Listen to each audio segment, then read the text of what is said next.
Yes ma'am, live है ma'am, start कर दीजिए। ठीक।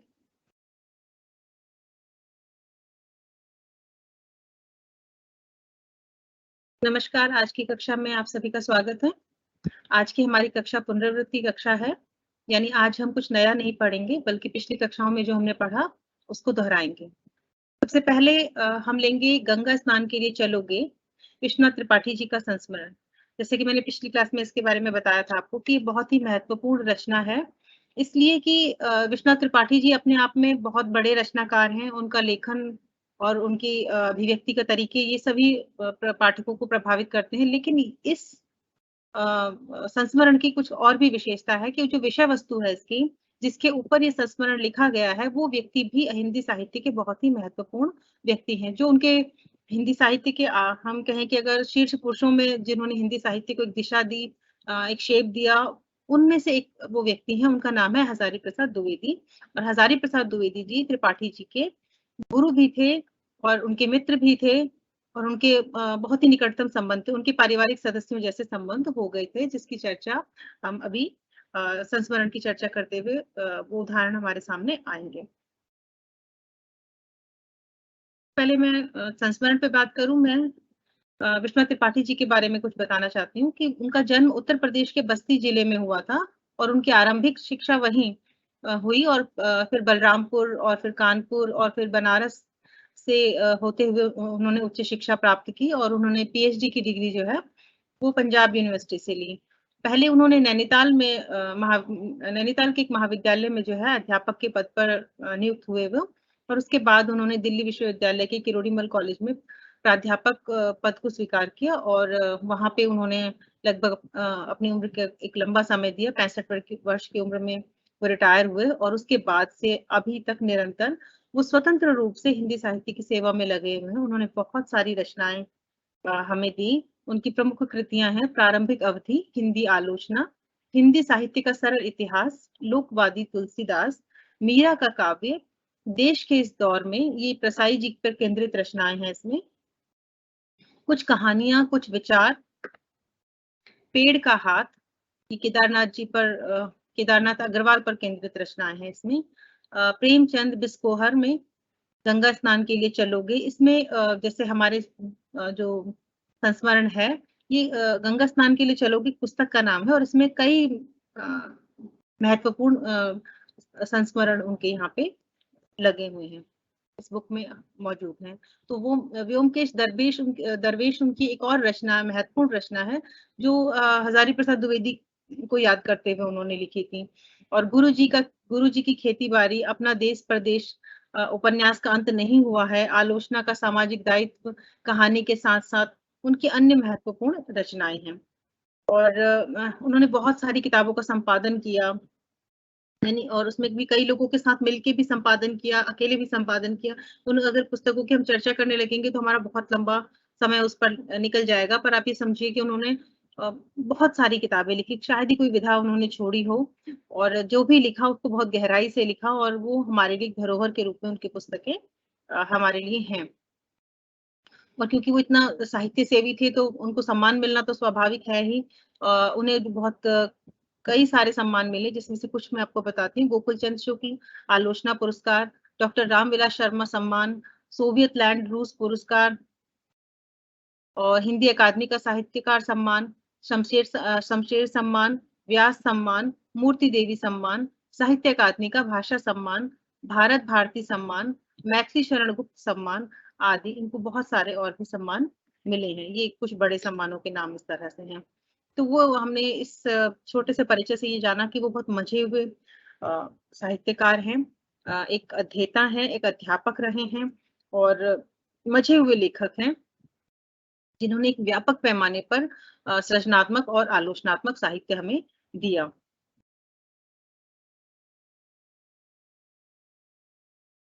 और अगर इस पर्टिकुलर हम संस्मरण के बारे में कहें तो द्विवेदी जी से उनका इतना निकटतम संबंध रहा।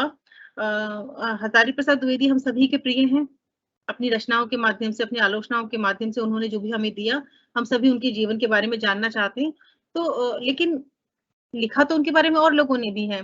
लेकिन जो बात विश्वनाथ त्रिपाठी जी के संस्मरण में है, वो कहीं और नहीं है।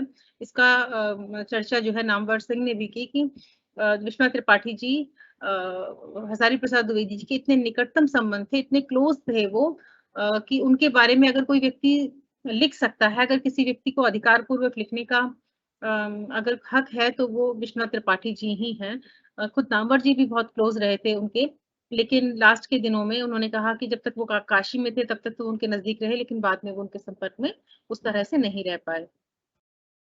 तो इस संस्मरण पर आते हैं हम लोग। संस्मरण की शुरुआत होती है कि गुरुजी त्रिपाठी जी से कहते हैं, विश्वनाथ त्रिपाठी जी से हज़ारी प्रसाद द्विवेदी जी कह रहे हैं कि क्या गंगा स्नान के लिए चलोगे? तो त्रिपाठी जी जानते हैं कि गुरुजी जो हैं वो अक्सर गंगा स्नान के लिए जाते हैं, लेकिन उस दिन का जो आग्रह था वो थोड़ा अलग था क्योंकि सर्दी का मौसम था और वो भी शाम का समय था, तो शाम के समय सर्दी में गंगा स्नान करने का क्या औचित्य है, ये उनकी समझ में नहीं आया लेकिन क्योंकि वो शिष्य हैं और गुरु के बहुत नज़दीकी हैं और गुरु की आज्ञा का वो उल्लंघन नहीं कर सकते, तो उन्होंने सहमति अपनी दे दी। और वो उनके साथ चल पड़े। तो लेकिन वो गंगा की जी की तरफ ना जाके, गंगा नदी की तरफ ना जाकर एक विद्वान पंडित सुखलाल जी के घर पहुँचे और वहाँ जो है उन्होंने काफ़ी चर्चाएँ की अध्ययन अध्यापन पर और बहुत तरह की और उनकी जो भी विद्वतापूर्ण बातचीत हुई, वो हुई और उसके बाद जब वो वहाँ से लौटे, तो हज़ारी प्रसाद द्विवेदी जी ने विश्वनाथ त्रिपाठी जी से पूछा कि हो गया गंगा स्नान? यानी कि गंगा स्नान मतलब गंगा जैसी पवित्र नदी में स्नान करना ही नहीं, बल्कि विद्वानों की संगत में बैठना भी समान फल देने वाला है, वो भी गंगा स्नान से किसी भी तरीके से कम नहीं है। और उसमें वैसी ही पवित्रता, वैसी ही ऊर्जा, वैसे ही अपने कार्य को करने के लिए नई स्फूर्ति जो है वो उस संगति से होती है। तो सत्संग जो है वो बहुत ही ज़रूरी है। जैसे तुलसी ने भी कहा अ बिनु सत्संग विवेक न होई, कि बिना सत्संग के जो है विवेक नहीं आता। गुरुओं का जो ज्ञानी पुरुष हैं, जो विद्वान हैं, उनके संपर्क में रहना बहुत ही ज़रूरी है। और इसी बात को उन्होंने भी अपनी तकसीद दी और कहा कि गंगा स्नान हो गया उनका एक विद्वान से बातचीत करने के बाद। और द्विवेदी जी का जो दायरा है वो क्योंकि हिंदी के रचनाकार हैं, पर वो सिर्फ़ हिंदी भाषा के ज्ञाता नहीं है, वो संस्कृत के ज्ञाता हैं, वो प्रकृत के ज्ञाता हैं, अपभ्रंश, बंगला, अंग्रेज़ी कई भाषाओं का उनको बहुत अच्छा ज्ञान है, बहुत अच्छे विवेचन उन्होंने किए हैं और ये उनकी रचनाओं को देख के उनकी रचनाओं में हमें ऐसे उसके कई एग्ज़ाम्पल्स मिल जाते हैं, कई उदाहरण मिलते हैं कि इन्हें इन सभी भाषाओं का के साहित्य का अच्छी जानकारी है। और जब कोई क्लास में कोई बच्चा कहते हैं हज़ारी जैसे कि मैंने कहा कि त्रिपाठी जी जो हैं, द्विवेदी जी के शिष्य थे, एमए में उनके स्टूडेंट थे, तो वो कहते हैं कि जब वो उनकी क्लास में कोई बच्चा किसी भी साहित्यिक विधा का एक नए रूप में किसी भी रचना का एक नए रूप में अर्थ देता तो गुरुजी उसकी बहुत तारीफ करते और तारीफ करना जो है वो हज़ारी प्रसाद द्विवेदी जी की फितरत में था उनकी उनके व्यक्तित्व का अंश था वो तारीफ करने का कोई छोटा-सा भी अंश नहीं छोड़ते थे, तारीफ करने का कोई मौका वो नहीं छोड़ते थे किसी की भी। और वो कहते हैं कि जो विद्वान बनना है, वो किताबें पढ़ना जैसे बहुत ज़रूरी है और किताबें पढ़कर व्यक्ति ये सोचे कि वो बहुत बड़ा विद्वान हो गया तो उसकी सीमा भी वो जानते हैं। वो उन्होंने कहा कि किताबें पढ़कर विद्वता नहीं आ सकती, मनुष्य को मनुष्य होने की जो कसौटी है उस पर ही खरा उतरना होगा, मनुष्य बनने के लिए ही उसे बड़ी साधना करनी होगी और वही व्यक्ति बड़ा है।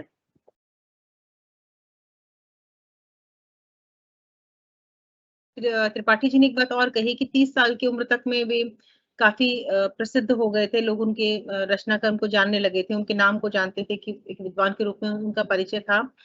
तो लेकिन इस बात का उनको कतई भी अहंकार नहीं था और अपने समकालीन और अपने साथ आने वाले सभी लोगों का जैसे कि अभी मैंने कहा उनकी प्रशंसा की जो है कोई अवसर नहीं छोड़ते थे और सभी की वो प्रशंसा किया करते थे। एक निस बिल्कुल कहीं कोई दूसरा भाव नहीं होता था उनके मन में। वो सिर्फ़ दूसरे की अच्छाई ही देखते थे और त्रिपाठी जी ने एक बहुत अच्छी बात कही कि उनका व्यक्तित्व ऐसा था जैसे कि मध्यकालीन संतों का चरित्र होता है, जैसे कबीर, तुलसी और सूर और ये सब हम भक्तिकालीन कवि देखते हैं, तो इसी तरह से उनका भी व्यक्ति जो है बड़ा निर्मल हुआ करता था।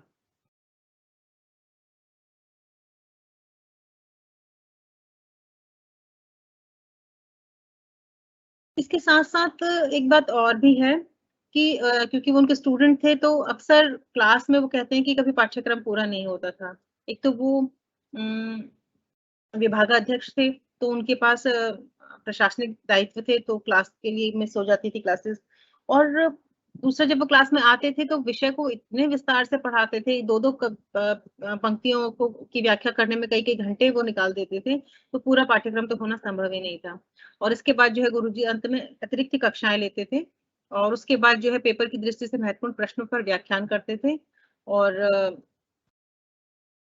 मज़ेदार बात उसमें ये है कि वो जो भी अक्सर जो प्रश्न इस तरह से कराते थे, उसमें से कोई भी प्रश्न पेपर में नहीं आया। ऐसा त्रिपाठी जी का अनुभव रहा कि जब एमए थर्ड फाइनल ईयर में वो थे और सिलेबस पूरा नहीं हुआ और उनके घर जाके उन्होंने अपने शिष्यों के साथ अन्य शिष्यों के साथ मिलकर जो है डिक्टेट किए आंसर और बड़े खुश हुए कि गुरुजी ने हमें सिलेबस का कवर करवा दिया।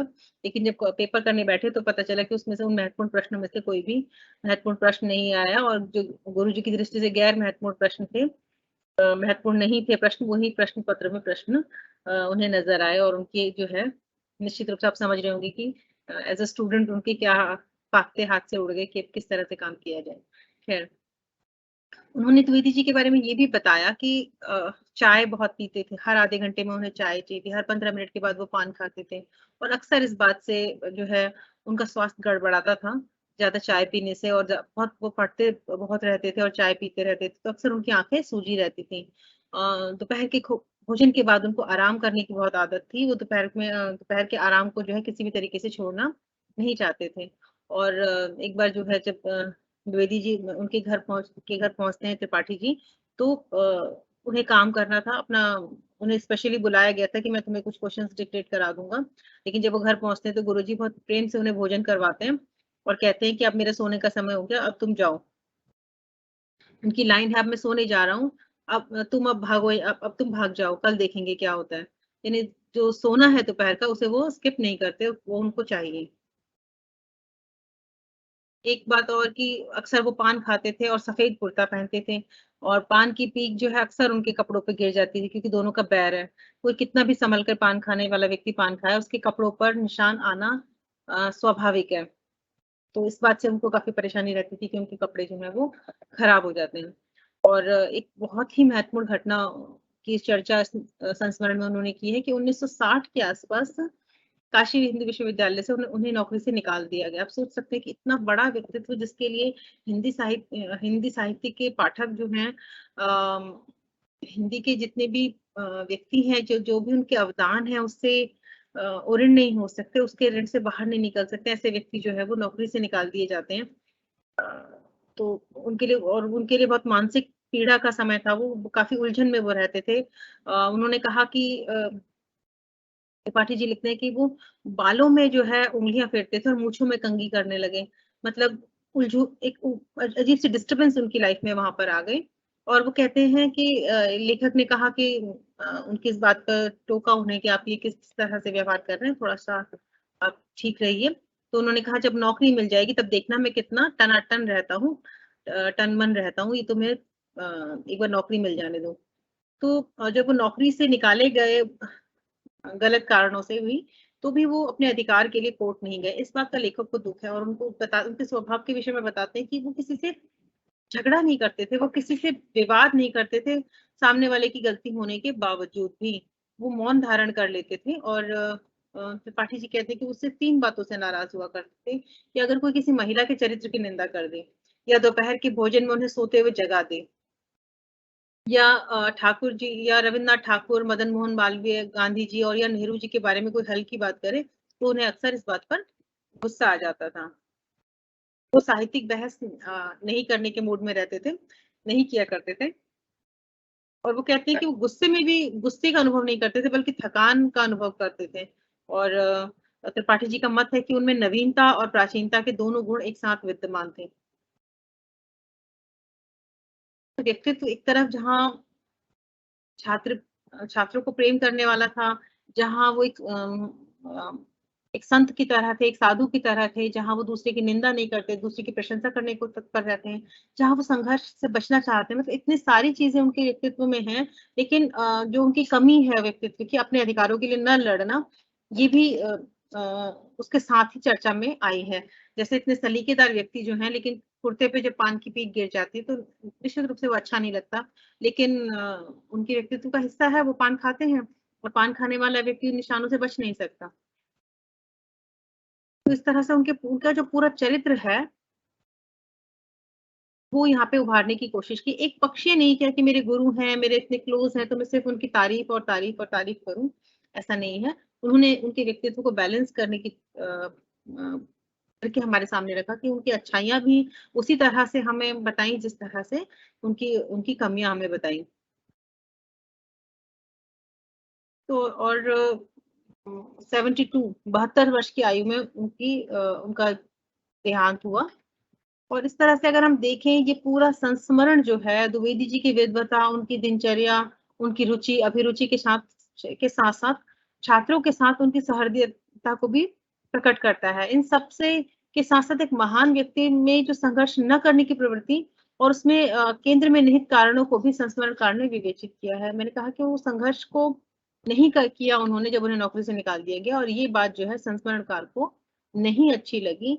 और उनकी भाषा, उनकी बोलचाल और सबसे बड़ा जो सुंदर जो इन्होंने अपने संस्मरण का शीर्षक भी रखा कि सिर्फ़ ज्ञान को ही उन्होंने पवित्र माना, कि ज्ञान से ही सब कुछ पाया जा सकता है। लेकिन ज्ञान से भी बड़ी कसौटी एक और है कि आपको मनुष्य होने के लिए प्रयासरत रहना होगा। मनुष्य मनुष्य के लिए मनुष्य होना ही सबसे बड़ी कसौटी है। आप कितने बड़े ज्ञाता हैं किसी विषय के, इस बात से कोई फ़र्क नहीं पड़ता। लेकिन आप कितने बड़े इंसान हैं, इस बात से फ़र्क पड़ता है। अगर हम संस्मरण के तत्वों के आधार पर देखें या देखें कि इसमें क्या-क्या रचना तत्व यहाँ पर हैं, तो हम कहेंगे कि यहाँ पे अतीत की जो स्मृतियाँ हैं, उनका बहुत सुंदर चित्रण किया गया है। यहाँ व्यक्तित्व का जो चित्रांकन है वो बहुत ही मार्मिक किया गया है, निष्पक्ष किया गया है। और अगर हम कहें कि जो आत्मीयता है, श्रद्धापरक अंतरंगता को यहाँ चित्रित किया गया है, तो वो भी बिल्कुल ठीक है। और एक और बात जो है तथ्यात्मकता, अ, मतलब फैक्ट जो है, जो बात बताई गई है वो समय के साथ बताई गई है। जैसे कि मैंने कहा कि एक बहुत बड़े विद्वान का व्यक्तित्व जो है उनके समकक्ष जो है बड़ा विद्वान दे रहा है। तो दोनों ही बातें अपने आप में तथ्यों से हम उसमें तथ्य तो एक्सपेक्ट करते ही हैं जो कि उन्होंने यहाँ पे पूरे दिए हैं।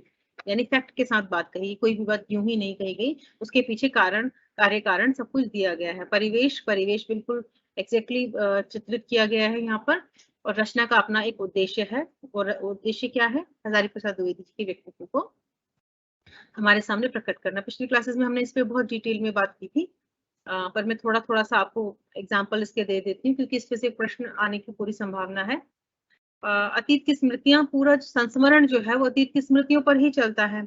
इसमें आप कोई भी घटना देकर इस पॉइंट को डील कर सकते हैं, आप बता सकते हैं उसमें कि जो गंगा स्नान के लिए कहा गया के लिए चलने को कहा गया, सर्दी की जाड़े की एक रात में लगभग 7 बजे कहा कि गंगा स्नान के लिए चलोगे, और लेखक की जो दुविधा है और उसका जो परिणाम निकलता है, वो जो रोचकता है वहाँ पे आप उसे दिखा सकते हैं। और अन्य कई घटनाएँ, जितनी भी घटनाएँ यहाँ पे चित्रित की गई, जैसे कि क्रम पूरा ना कराया जाना और छात्रों की बेचैनी और गुरुजी का उसमें जो है एक्स्ट्रा टाइम देना, लेकिन वो भी यूज़फुल ना होना। उस तरह की कोई भी घटना जो भी आपको याद रहे या जो भी आपको ठीक लगती है, आप उसमें से एक एक की चर्चा कर सकते हैं डिटेल में और दूसरे को शॉर्ट में बता सकते हैं। आप कितना डिटेल करना है, कितना शॉर्ट करना है, ये आपको तय करना होगा कि आपका आंसर जो है आपको कितने स्पेस में लिखना है और कितने टाइम में लिखना है। ठीक है? अगर आपके पास कम टाइम है तो आप उसको कैसे करेंगे? उसको सिर्फ़ हिंट देके छोड़ देंगे, लेकिन लिखेंगे ज़रूर। और आपके पास समय आ जाता है अगर आपके पास समय, तो अपने आंसर को इस तरह से आप डिवाइड करेंगे पहले ही कि जैसे 20 मिनट में आपको एक आंसर लिखना है, तो आपको 10 मिनट में आधा आंसर कवर कर लेना है। इस तरह से आपको ध्यान में रखना है। यानी आंसर की रूपरेखा आपके दिमाग में होनी चाहिए, तभी आप उसे कंप्लीट कर पाएँगे। फिर व्यक्तित्व निर्माण में कि द्विवेदी जी का कैसा व्यक्तित्व हमारे सामने आता है। द्विवेदी जी का जो व्यक्तित्व है वो छात्र वत्सल है, वो दूसरों की प्रशंसा करते हैं, उनका उनका जो व्यक्तित्व है बड़ा निर्मल है। जैसा कि अगर लेखक के शब्दों में कहें तो मध्य वर्गीय जो मध्यकालीन संत हैं, उनके जैसा उनका व्यक्तित्व है। तो इस तरह से जितनी भी चर्चा हमने उनके व्यक्तित्व के बारे में की, वो सब आप यहाँ पर दिखा सकते हैं। और व्यक्तित्व का चित्रण एक पक्षीय नहीं, द्विपक्षीय है। उनकी व्यक्तित्व की कमियां भी इसमें चित्रित की गई और वो कमियां क्या है वो भी आपने हिंट वहां पर देना है। फिर अगर हम कहें कि आत्मीयता और श्रद्धापरक अंतरंगता है, तो यहाँ जितना भी संबंध हम इसमें देखते हैं वो उनके साथ उनका बेहद गहरा लगाव भी है और वो उनके गुरु हैं, उनसे उन्होंने पढ़ा है, तो उनके प्रति उनके मन में श्रद्धा तो निरंतर बनी है। इसकी चर्चा भी हमने इसमें लगातार देखी। और जैसे कि मैंने कहा कि तथ्यात्मकता, इसमें हर बात जो है उस पर एक बड़े और सुलझे हुए आलोचक की मोहर है कि मैंने ऐसा देखा, मैंने ऐसा सुना, मेरे सामने ऐसा हुआ, ये ऐसा हुआ, तो वो जो तथ्य हैं वो इसमें लगातार बने हुए हैं, उसकी विश्वसनीयता यहाँ पर बनी हुई है। ये रचना अपने परिवेश के अनुकूल है, परिवेश के क्रॉस नहीं करती है, उसको पूरा समेट के चलती है और इसीलिए इसका सौंदर्य भी बना हुआ है। और सबसे महत्वपूर्ण पक्ष जो है इसका, कि इसका उद्देश्य क्या है, क्यों ये रचना लिखी गई है। सॉरी।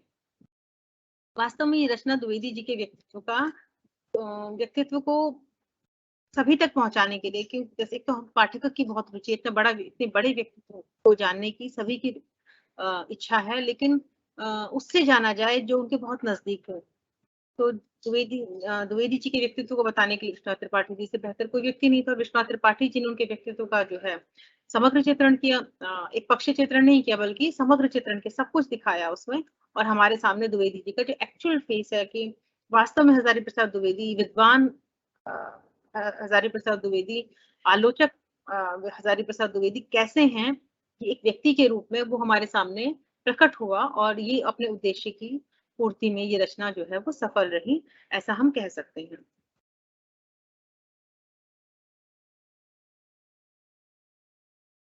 लगता है कि हम इस पे काफी चर्चा कर चुके हैं, तो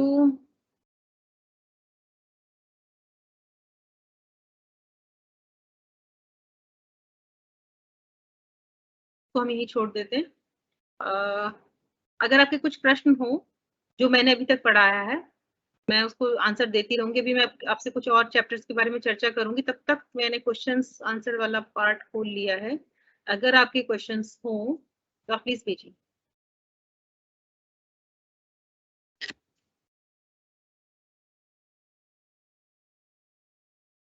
गुड मॉर्निंग।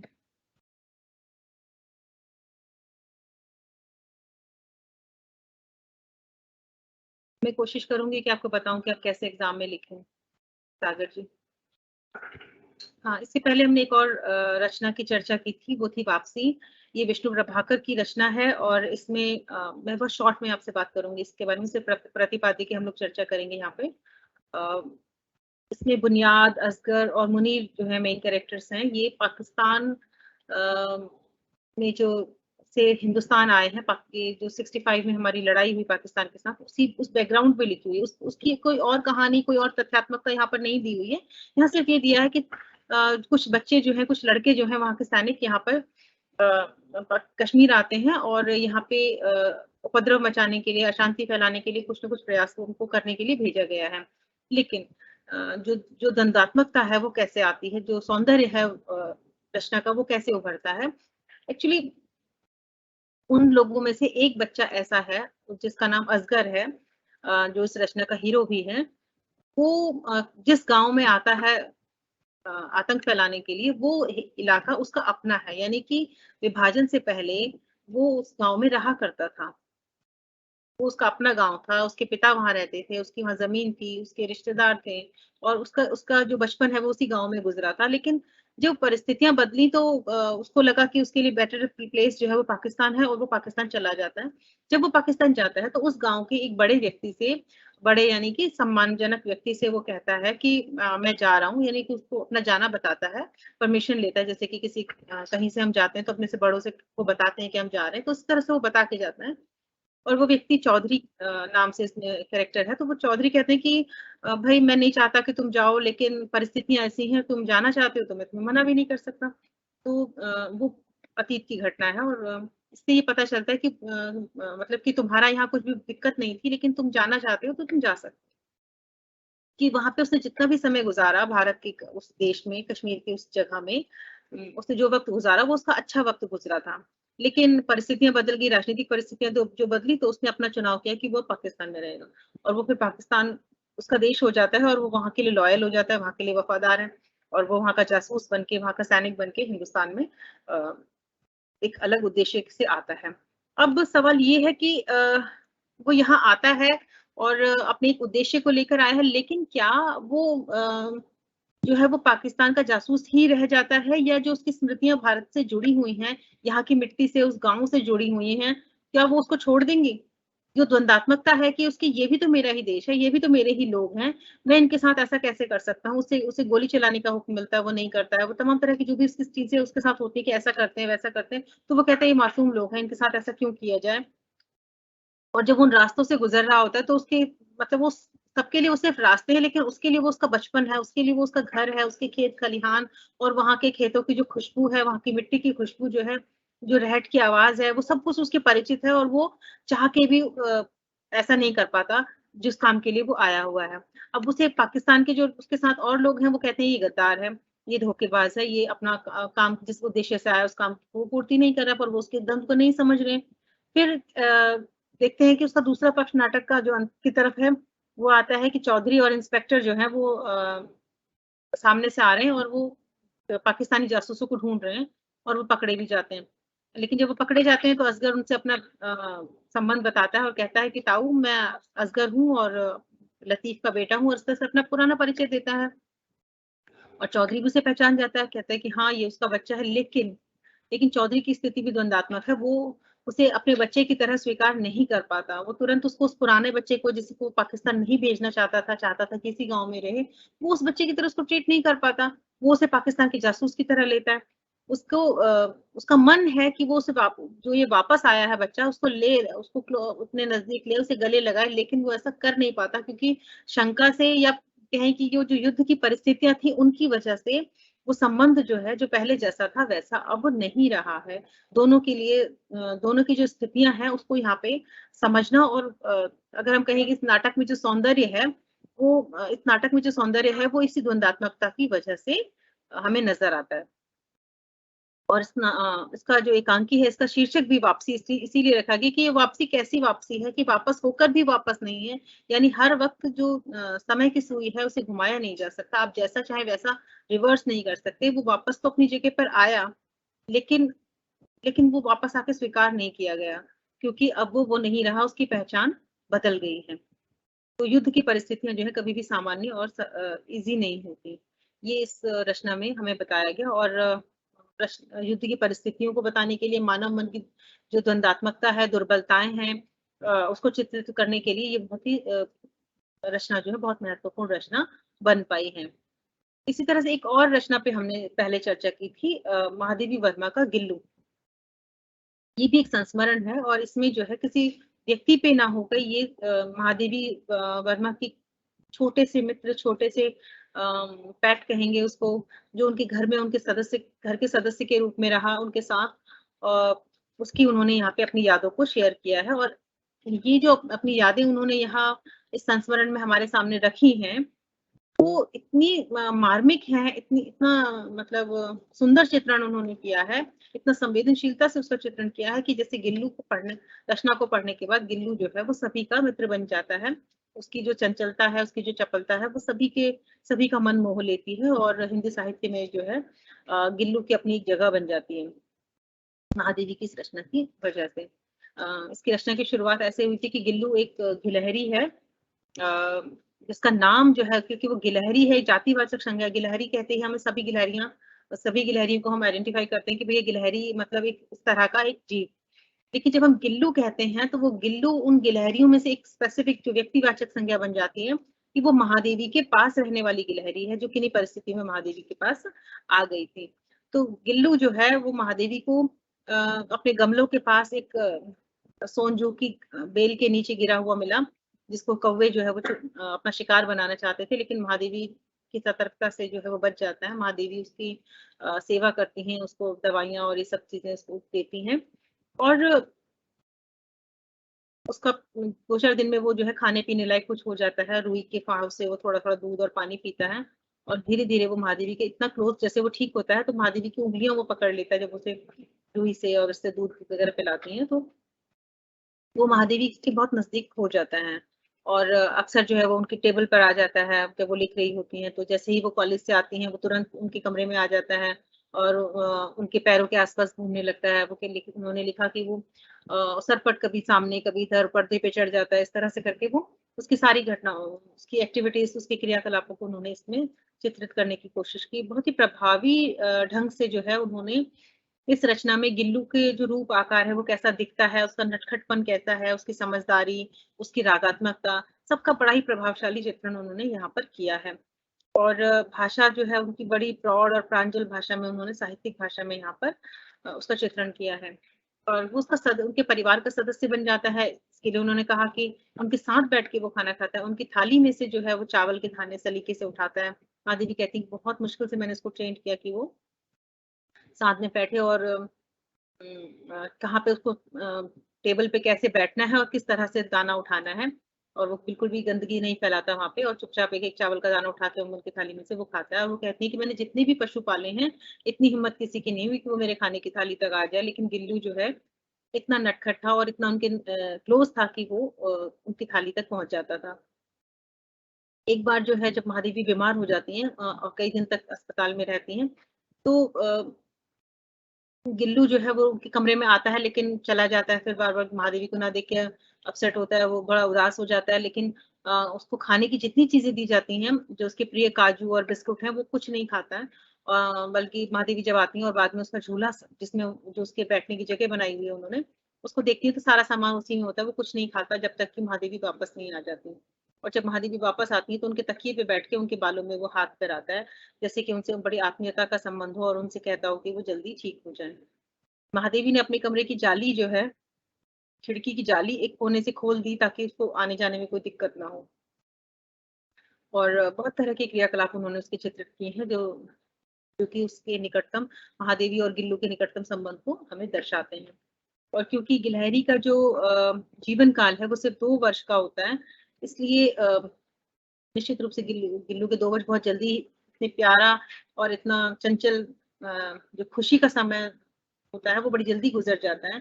तो इतने इतने मोहक जीव के साथ उनका समय बड़ी जल्दी गुज़र गया, वो जैसे पलक झपकते ही गुज़र गया और उसका अंत समय भी नज़दीक आ गया।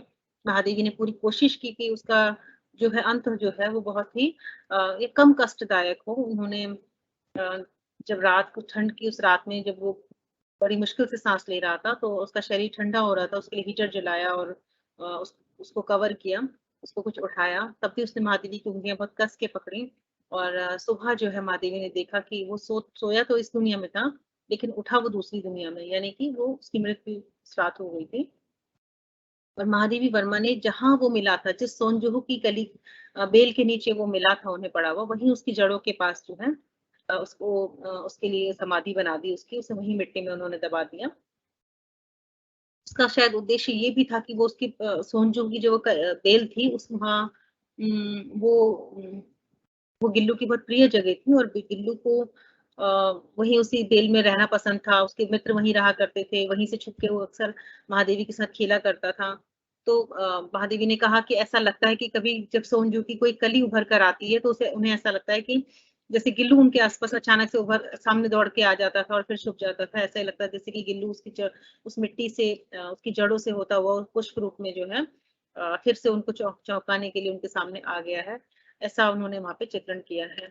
और वो कहती हैं कि पहले वो सोनजो की कली इसके पास इसलिए जाती थी कि उनको फूल मिल जाए कोई, लेकिन अब वो इसलिए जाती हैं कि वहाँ पे उनको गिल्लू की जो है दर्शन हो जाए, किसी फूल के रूप में गिल्लू मिल जाए किसी तरीके से। तो गिल्लू क्योंकि महादेवी ने तो उनके साथ वक़्त गुज़ारा इतना लंबा, 2 साल का समय गुज़ारा, तो महादेवी का तो गिल्लू जैसे नटखट चंचल से रागात्मक संबंध होना बहुत ही नेचुरल है, बहुत ही स्वाभाविक है, लेकिन एक पाठक के रूप में हमारे साथ भी जो रागात्मकता उसकी है रही वो भी बहुत मतलब हमसे छूटती नहीं है। गिल्लू को एक बार इस संस्मरण को पढ़ लेने के बाद हम उसे भुला नहीं पाते, वो हमारी स्मृतियों में कहीं न कहीं उसने भी अपनी जगह बना ली।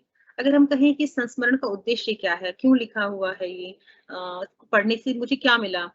तो मैं कहूँगी कि मैं कहूँ इसमें महादेवी ने एक प्रेम का सूत्र दिया है। उन्होंने कहा कि जो रागात्मकता है, जो प्रेम है, वो प्रेम का ऐसा तंतु है, ये एक ऐसा धागा है, जो मानव को ही नहीं मानवेतर जीवों को भी बाँध देता है।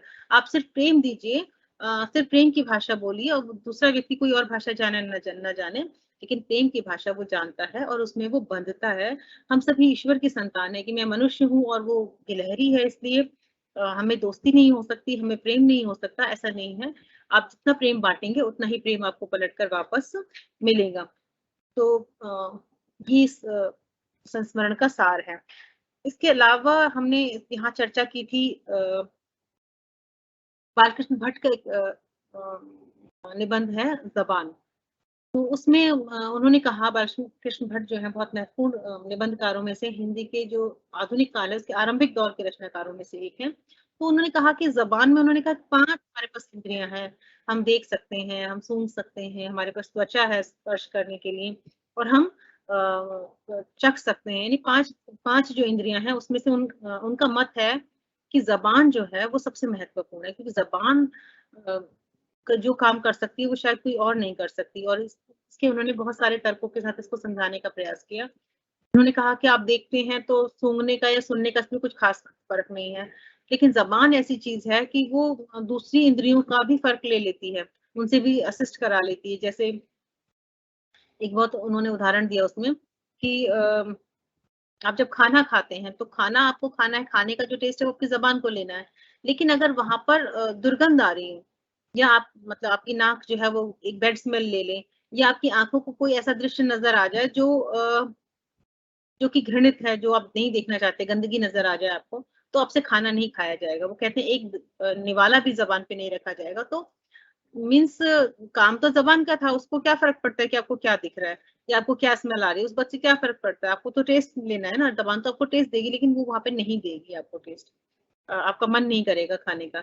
तो यानी कि चीज़ें वहाँ पे रिलेटेड है, तो ज़बान जो है वो अ, उनका तर्क ये है कि श्रेष्ठ है, वो दूसरों से भी वहाँ पे काम ले रही है।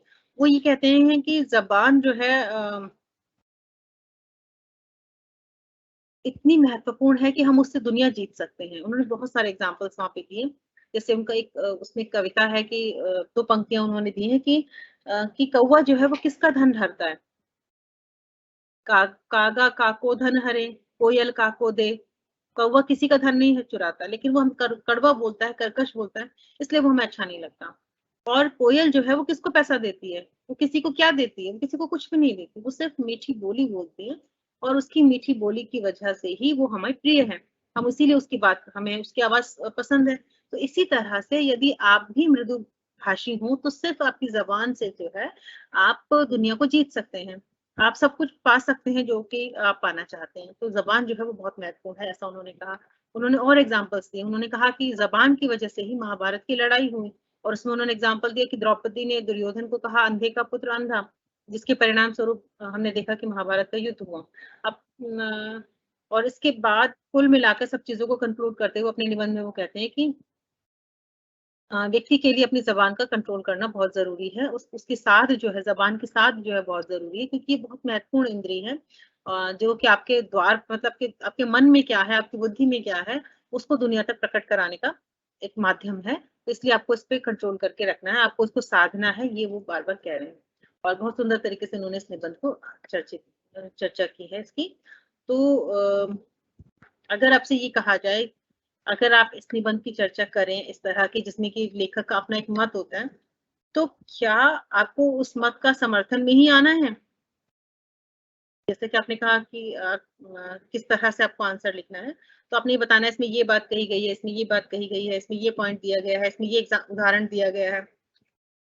आपको उसको देना है। अगर आप कहें कि मुझे तो सिर्फ़ 3 ही बातें आती हैं, मैं कैसे पेपर में पूरा लिखूँगा? तो आपको सिर्फ़ वो बातें जो लेखक ने कही है वही नहीं बतानी है। आपको उसके साथ ये बताना है कि आपने उस बात से क्या समझा? यानी आपको उसकी व्याख्या करनी। आपको उसमें उसको समझाना है कि देखो इसमें लेखक ने ये कहा लेखक ने इन-इन उदाहरणों के साथ इस बात को कहा, लेखक ने ये कविता दी, इस कविता की ये व्याख्या है और आप विस्तार में जाके कई उदाहरणों के साथ अपनी इस बात को कह सकते हैं। ठीक है? आपकी बात जो लेखक का मंतव्य है वो आप अपने शब्दों में एग्ज़ामिनर तक पहुँचा सकते हैं। ऐसा भी हो सकता है कि आप लेखक के विचारों से सहमत ना हो, तब तब आपको अपने विचार वहाँ पे प्रस्तुत करने का पूरा राइट है। आप अपनी बात कह सकते हैं कि लेखक कह रहे हैं जैसे हम इसी का एग्ज़ाम्पल लें कि लेखक कह रहे हैं कि ज़बान जो है वो सबसे महत्वपूर्ण है, लेकिन लेकिन ऐसा नहीं है। लेकिन ऐसा नहीं है तो फिर क्यों नहीं है? आपके पास तर्क होने चाहिए। फिर उन तर्कों को आप देके विस्तार से उन तर्कों की चर्चा करेंगे और अपने अपने मत को जो है तार्किक रूप से वहाँ पे प्रस्तुत करेंगे। ठीक है? मुझे लगता है कि आपको समझ में आया होगा कि आपको किस तरीके से करना है। इसके अलावा हमने एक और रचना पे चर्चा की थी, वो है गाँवों की अनिवार्यताएँ और उसके रचनाकार थे आचार्य शिवपूजन सहाय। आचार्य शिवपूजन सहाय ने इस निबंध में जो है बहुत महत्वपूर्ण बात की। उन्होंने कहा कि हमें शक्ति का विकेंद्रीकरण करना है। मतलब जो डेवलपमेंट है, जो विकास है किसी भी देश का, वो अ केंद्रीकृत नहीं होना चाहिए, कुछ शहरों तक ही बटा हुआ नहीं, सीमित नहीं रहना चाहिए, बल्कि उसको विकेंद्रीकृत होना चाहिए। वो हर गाँव तक पहुँचना चाहिए, हर गाँव का विकास होना चाहिए। उन्होंने कहा वहाँ एजुकेशन होनी चाहिए और एजुकेशन भी सिर्फ ये नहीं कि आप ढाँचा खड़ा कर दें, वहाँ पे अच्छी गुणवत्ता होनी चाहिए शिक्षा की, क्योंकि उन्होंने कहा कि गाँव में जो है स्कूल बहुत दूर-दूर हैं, फिर बच्चों को वहाँ जाने में प्रॉब्लम है, खासकर लड़कियों को वहाँ जाने में प्रॉब्लम है। उन्होंने कहा गाँव के पास अपनी पानी की व्यवस्था होनी चाहिए। उन्होंने कहा कि अ जो पैसा सरकार की तरफ से आता है गाँव के विकास के लिए, वो नेता लोग खा लेते हैं और बहुत उन्होंने मतलब कड़े शब्दों में उनकी खिंचाई करते हुए उन नेताओं के बारे में कहा कि वो भीख माँगने वोट की भीख माँगने के लिए तो पहुँच जाते हैं, लेकिन वो कभी भी काम नहीं करते हैं। अगर वो काम करें तो गाँव का विकास हो जाएगा। यानी कुल मिलाकर अगर इस निबंध का सार हम देखें, तो उन्होंने गाँव को इंडिपेंडेंट बनाने की बात की। उन्होंने कहा कि गाँव को आत्मनिर्भर होना चाहिए। उनको किसी शहर पे डिपेंड नहीं होना चाहिए। ऐसा ही एक मॉडल जो है गांधी जी ने भी दिया, जिसकी चर्चा इस निबंध में तो नहीं है, लेकिन इसके जैसी ही बात गांधी ने भी कही। उन्होंने भी कहा कि हमारे सारे गाँव जो है स्वावलंबी होने चाहिए, उनके पास जितनी ज़रूरत की चीज़ें उनके गाँव में मौजूद होनी चाहिए। और उन्होंने ये कहा कि गाँव जो है न केवल आजीविका के स्रोत विकसित करें, बल्कि वहाँ पे मनोरंजन के साधन भी होने चाहिए और वहाँ पे उनकी सुरक्षा के साधन भी होने चाहिए। अगर ज़रूरत पड़े, सुरक्षा मतलब पुलिसिंग, उनकी सेल्फ पुलिसिंग भी होनी चाहिए। उनके पास अपना एक जत्था होना चाहिए कि अगर कोई आक्रमण जैसी स्थिति आ जाए, तो वो उससे भी बच सकें। तो गाँव जो है इंडिपेंडेंट होने चाहिए, आत्मनिर्भर और स्वावलंबी होने चाहिए। अब इसका फ़ायदा क्या है? अगर गाँव विकसित हो जाएँगे तो उसका फ़ायदा क्या है? उसका फ़ायदा ये है कि जब गाँव विकसित होंगे तो पलायन नहीं होगा। आप देखते हैं दिल्ली में रहते हैं, बड़े-बड़े शहरों में रहते हैं, आप तो वहाँ देख रहे छोटे शहरों से लोग, छोटे गाँवों से लोग जो है दिल्ली, बम्बई, कलकत्ता पहुँच रहे हैं। तो क्यों पहुँच रहे हैं? अच्छी आजीविका के लिए, अच्छे स्वास्थ्य के लिए, अच्छी एजुकेशन के लिए। लेकिन जब वो सब चीज़ें उनके गाँव में ही होंगी तो वो नहीं आएँगे यहाँ, वो वहीं रहना पसंद करेंगे, अपनी ज़मीन पर, अपने कल्चर के साथ, अपने लोगों के साथ। और अम, ये नहीं है कि वो नहीं आएँगे, लेकिन मेजर नहीं आएँगे। जो जो बहुसंख्यक सिर्फ रोटी के लिए आ रहे हैं, उनके पास रोटी वहीं उपलब्ध होगी और विकास कई गुना बढ़ेगा। वो छोटे-छोटे लेवल पर बढ़ेगा। और दूसरा पक्ष क्या होगा उसका कि जो शहर है, उस पर जो अतिरिक्त दबाव है, वो नहीं होगा। आवास का उसका पानी के लिए, बिजली के लिए, जो तमाम तरह के प्रेशर्स हैं, वो शहरों पर नहीं होंगे। शहरों का भी अच्छा विकास होगा और जिनकी वाक़ई ज़रूरत है माइग्रेशन की, सिर्फ वही लोग जो है माइग्रेट होंगे। तो इस तरह से उन्होंने इस चैप्टर में बहुत सुंदर तरीके से जो है चित्रण किया है कि गाँव का विकास जो है गाँव की अनिवार्य आवश्यकताएँ किस कौन-कौन सी, इस पे उन्होंने बहुत अच्छी चर्चा की। और एक साथ में एक बात और भी कही उन्होंने, सबसे पहले कहा, उन्होंने कहा कि गाँव के बारे में जब भी आप बात करें, तो पहले गाँव में जाके रहें, पहले देखें कि गाँव की एक्चुअल प्रॉब्लम क्या है। क्योंकि जब तक आप वहाँ जाके रहेंगे नहीं ना, तब तक आप उनकी समस्याओं को नहीं जान पाएँगे। सिर्फ चर्चा करके, सिर्फ सेमिनार्स करके आप कभी भी जो है गाँव की समस्याओं का समाधान नहीं कर सकते। तो ये बहुत महत्वपूर्ण रचना है, बहुत महत्वपूर्ण चैप्टर है ये, इसलिए क्योंकि ये आज भी प्रासंगिक है, क्योंकि हमारे गाँव आज तक अभी भी अविकसित हैं और हमारा जो विकास है वो केंद्रीकृत मॉडल में है। कुछ-कुछ शहर विकसित हैं, लेकिन उसके सराउंडिंग में जो हमारे गाँव हैं, देहात हैं, वो अभी भी अविकसित हैं और अच्छी आजीविका जो है, अच्छा जीवन स्तर सभी को चाहिए, तो वो वहाँ से उठ के उनका पलायन जो है वो, और पलायन जो है हमेशा दुःख का कारण बनता है। उन व्यक्तियों को जिनको अपनी जगह छोड़ कर आनी पड़ती है, उनके लिए ये बात बहुत ही परेशानी की बात होती है। इसके अलावा एक और चैप्टर हमने पढ़ा था जिसकी चर्चा करके हम इस क्लास को खत्म करेंगे। होना कुछ नहीं का, ये शरद जोशी का व्यंग्यात्मक रचना है और इसमें लेखक ने क्या कहा, इसमें लेखक ने एक खादी ग्रामोद्योग टाइप की जो दुकान है, खादी की जो दुकान है, उसको सेंटर बनाया अपनी रचना का और कहा उसके पात्रों की चर्चा करते हुए उन्होंने जो है, जो समाज में फैली आलस्य की भावना है, समाज में जो है अकर्मण्यता की जो भावना है उसका चर्चा और जो स्वार्थपरकता है उसकी चर्चा उन्होंने वहाँ पर की है। उन्होंने कहा कि जो खादी भंडार है वो 9 साढ़े 9 बजे खुला और वहाँ 3 व्यक्ति बैठे हुए हैं। जो नंदराम है, एक लेटा हुआ व्यक्ति उसको जिसको भाई साहब कह रहे हैं, एक काली जैकेट का व्यक्ति है पहने हुए जो कि हिसाब किताब का काम करता है। तो ये तीनों व्यक्ति जो हैं यही बता रहे हैं कि भई नौकरी मिल गई है, अब बैठे रहो, कुछ काम करने की ज़रूरत नहीं है। दुकान पे काउंटर पे धूल जमी हुई है, और जितना सामान है उस पे धूल जमी हुई है, लेकिन उसको साफ करने वाला कोई नहीं है। फ़ोन बजता है तो तीनों में बहस होने लगती है कि कौन फ़ोन उठाएगा। और जो फ़ोन आ जाता है, तो फ़ोन एक थिएटर से आता है और वो सोचते हैं ये ऑपरेशन थिएटर से, हॉस्पिटल से फ़ोन आया हुआ है, और वो बातचीत जो है वो हास्यास्पद हो जाती है, क्योंकि उनके पास सेंस ही नहीं है इस बात की कि हमें किस तरह से काम करना है, और जो ग्राहक का फ़ोन आया है सामान के लिए, तो हम अलर्ट होके उसकी बात सुनें और समझें। लेकिन ऐसा नहीं होता वहाँ पर। फिर वहाँ कई ग्राहक आते हैं और वो ग्राहकों के प्रति उनकी अरुचि है, वो कुछ नहीं दिखाना चाहते, कहते हैं कि सारा सामान डिस्प्ले है, आप देख लो जो आपको देखना है।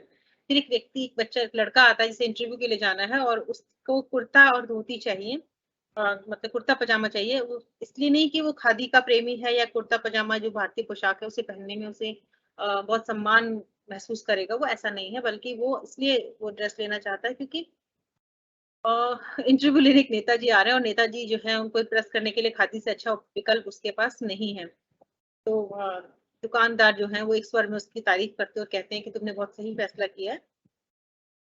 इसको अपने जो इंटरव्यू लेने वाले हैं उनको इम्प्रेस करने के लिए इससे अच्छा तरीका कोई नहीं है। तो पूरा निबंध, पूरा जो ये रचना है, व्यंग जो है, वो व्यवस्था पे चोट करती है, उसकी कर्मण्यता पर, उसके निकम्मेपन पर और उसकी अवसरवादिता पर, जिसने जीवन की सहजता को और जो कर्मठता है उस पे जो है हावी इस तरह से हो गई है कि आगे बढ़ने का कोई रास्ता ही नजर नहीं आता। तो पूरी रचना में हास्य का पुट है। आप इसे पढ़ते हैं तो आपको जगह-जगह जो डायलॉग्स हैं, जगह-जगह जो घटनाएँ की चर्चा की गई है, वो सब हमें हास्य उत्पन्न करते हैं। तो इस तरह से आज की क्लास में हमने कई रचनाओं पर चर्चा की। मुझे उम्मीद है कि आपने समझा होगा। आपने पहले भी क्लासेस ली हैं और अब भी आज की क्लास में हमने कई सारे चैप्टर्स को कवर करने की कोशिश की। उनके प्रतिपाद्य को, उनके उद्देश्यों को समझने का प्रयास किया। हमने प्रश्नों को परीक्षा उपयोगी प्रश्नों पर भी कुछ-कुछ चर्चा करने का प्रयास किया। आपके प्रश्न मेरे पास नहीं आ रहे हैं, तो मैं ये समझूँगी कि आपको सब कुछ समझ में आ गया है। आप सभी को ऑल द बेस्ट। बहुत-बहुत शुभकामनाएँ आपके भविष्य के लिए। बहुत-बहुत शुभकामनाएँ। आपने क्लास ली, आपका बहुत-बहुत धन्यवाद। Thank you.